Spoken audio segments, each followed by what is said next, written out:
really bad, and there really wasn't anything that was really, really bad. I mean, that pole had been repaired, is ugly, but it wasn't really bad, you know, so. I think it was really bad, it probably got fixed with a big piece that went under, the down under parking lot over there, there's a big piece of plastic there. And then, you can tell some other areas where there's some repairs that have been fixed, so.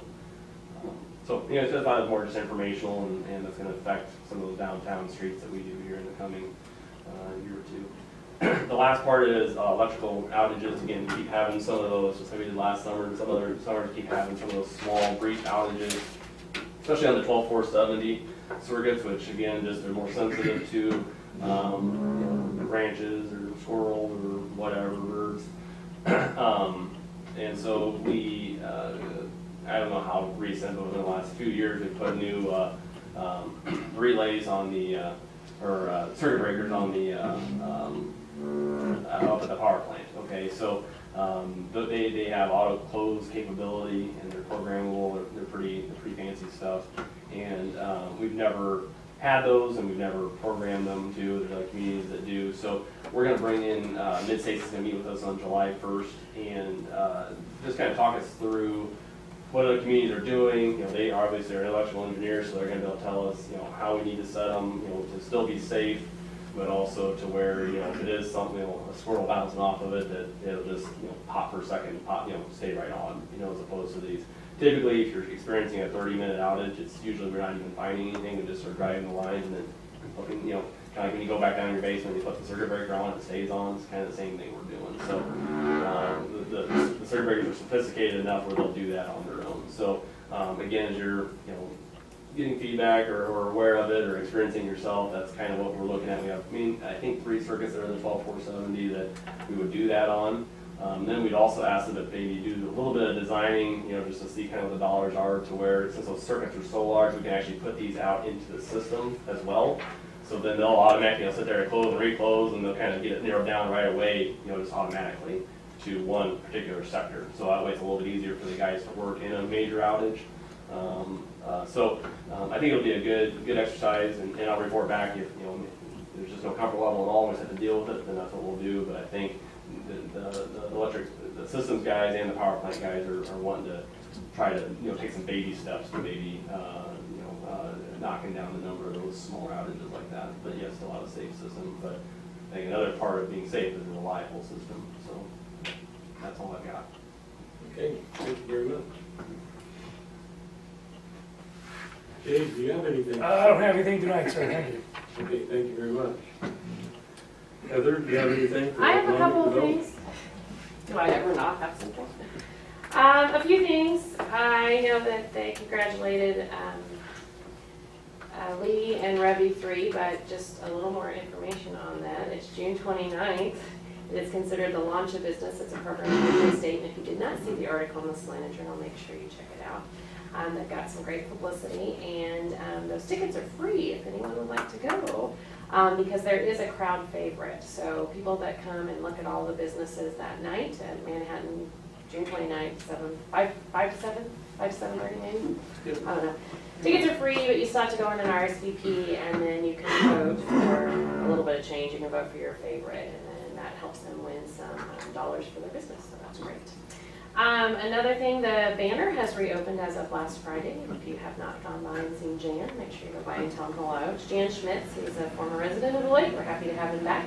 He's excited to do some really good things. There's some new things that are happening over there. So breakfast is going to be a big item, and salad bar. So there's some really fun stuff. And we've been working with Jan for quite a while, so it's good to see him get here and get open. Housing rehab, we are still taking applications for the housing rehab program. Those are due June 30th. We don't have maybe as many applications as I would like. There's some pretty good potential out there still, but as many applications as we get probably helps our application to, as many pre-applications as we get will help our formal application to the state. So if we could have a few more of those turned in, that'd be great. We'll do a little bit more PR, and if we need to extend that a little bit, we could possibly do it, but I don't have to know a lot. The pre-application is pretty simple. It really is just, yes, I'm interested, here's the things that would need to be done, and yes, either I qualify or I am a landlord and I'd be willing to put money towards it. And again, $25,000 can go into each house. A landlord's maximum contribution is 25%, so the maximum a landlord would put out would be $6,250.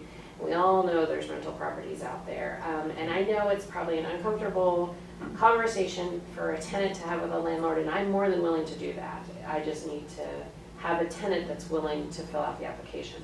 The tenant is the one that will have to prove that they're income qualified if we get the grant, and I am seriously more than willing to knock on a door and talk to a landlord. So if the tenant's for it, we can sure get some more applications. The Leadership Academy ran last week and this week. It's the thing that I talked about for the 7th, 8th, and 9th graders. It has been so successful.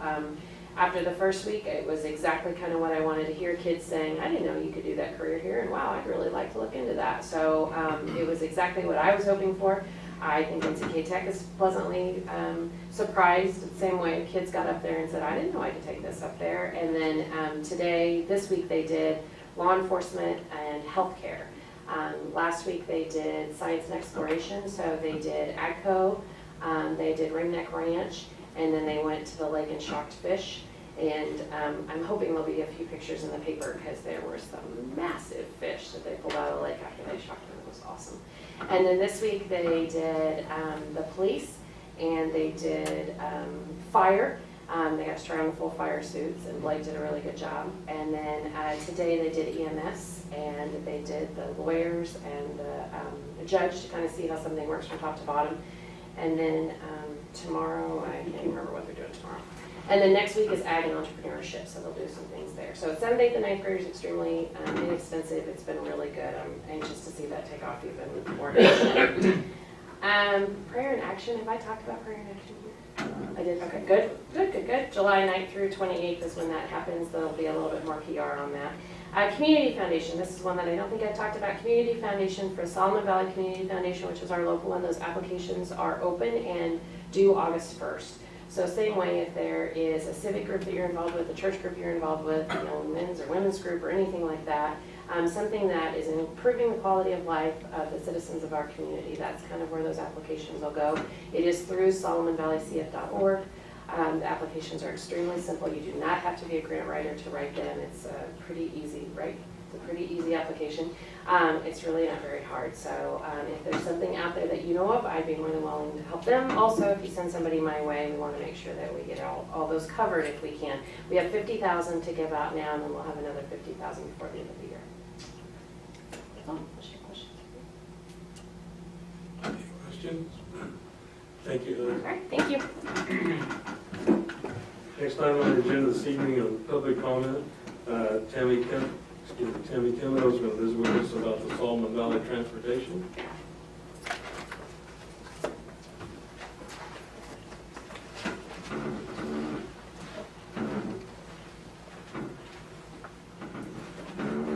Thank you for adding me to the agenda tonight. I called a couple of weeks ago to get on the agenda, and I told Lenny to come sign paper, and I didn't get that done. And it dawned on me yesterday morning when I was driving to Beloit that I hadn't come down and sign the paper, so I called Jason and said, save me, because I would like to come and speak to you about Solomon Valley Transportation. As you introduced me, Tom, my name is Tammy Kimmel. I know this sometimes is hard to pronounce. And with me tonight, I have Harold Heydrich, and he serves as our president for our board of directors for Solomon Valley Transportation. And tonight we're just here to thank the city of Beloit for supporting SVT, and the board appreciates the collaborative work with the city to provide transportation for the public in Mitchell County. I'm going to give you some feedback tonight on some service changes that are going to be taking place and discuss our ridership. I have a little packet that I'd like to pass out to all of you, so if you just want to take one and pass it on down, that'd be great.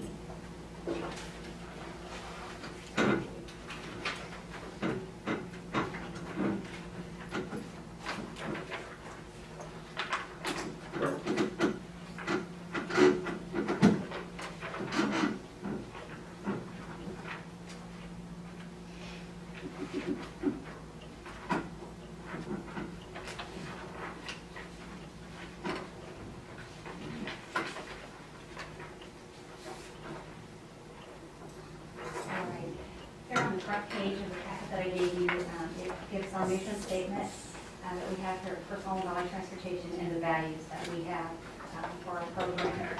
On the second page, you'll find our board of directors that we have currently. You'll see that there are many different types of people that serve on our board and from the different counties that we provide transportation in.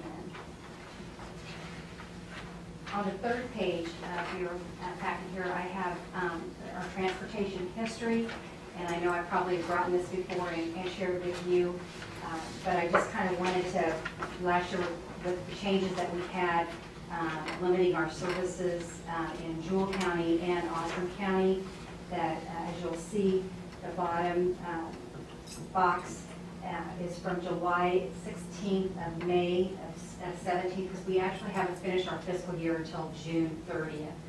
So you can see that we have traveled 154,000 miles, and that is for all the 3 counties that we service, and we had over 8,000 passengers.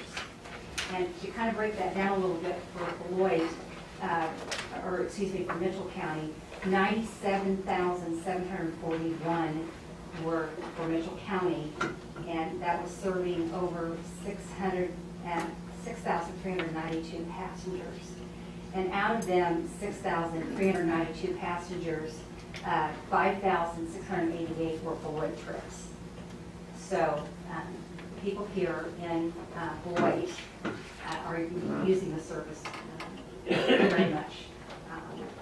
So that's kind of our statistics for right now. Like I said, I'll be combining the rest of them as our year ends, June 30th. So, and like I said, the reason that we're down in miles and down in passengers is because of the limited services that we had in Osborne County and Jewell County.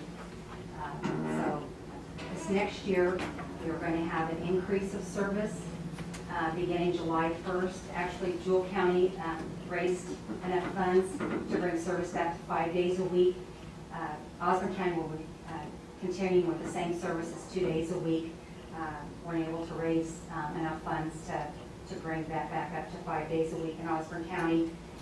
Nothing really changed with Mitchell County, but one thing that changed for all 3 counties, last year we went down we have a regional route, and that's a 3rd vehicle that we put out that can go out for any county that we provide service for Mitchell, Jewell, or Osborne, and we had to reduce that to 2 days a week, and with additional funding, we're bringing that back to 3 days a week starting July 1st.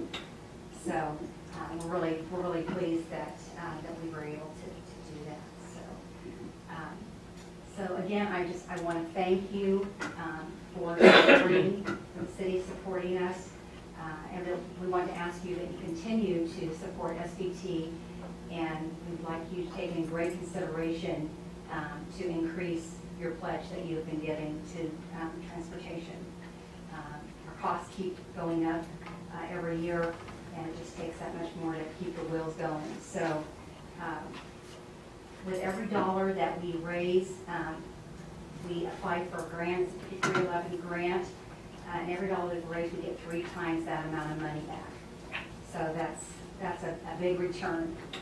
So again, I want to thank you for your support, and hope that you will continue to support us in the years to come. Do you have any questions? Yeah, I've got a question. Sure. Has Osborne always been at just 2 days? No, when Osborne came on board, in 14, they actually were 5 days a week. It was just this last fiscal year, and actually, again, this next fiscal year that we're starting, which is 17-18, and I'm asking for 19 funds because we always work a year ahead, and so they're still 2 days a week. So this will be their 2nd year that they've had to be at 2 days a week. Because we weren't able to raise the funds in Osborne County.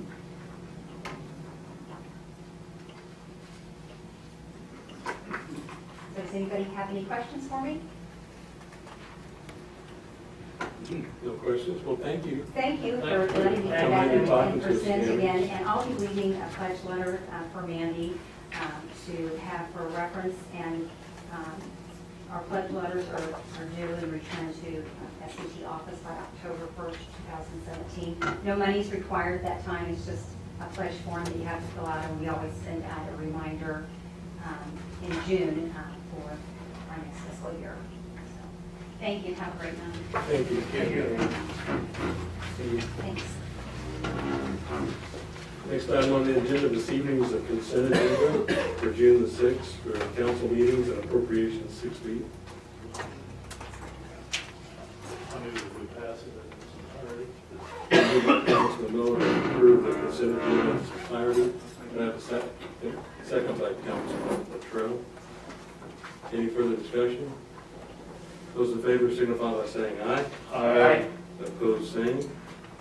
Motion carried for approval. Next item on the agenda this evening is Resolution 2017-7, Safe Routes to School. This is on a revised agenda. You want to? Yeah. So we'll kind of skip ahead to part of your packet where the work session we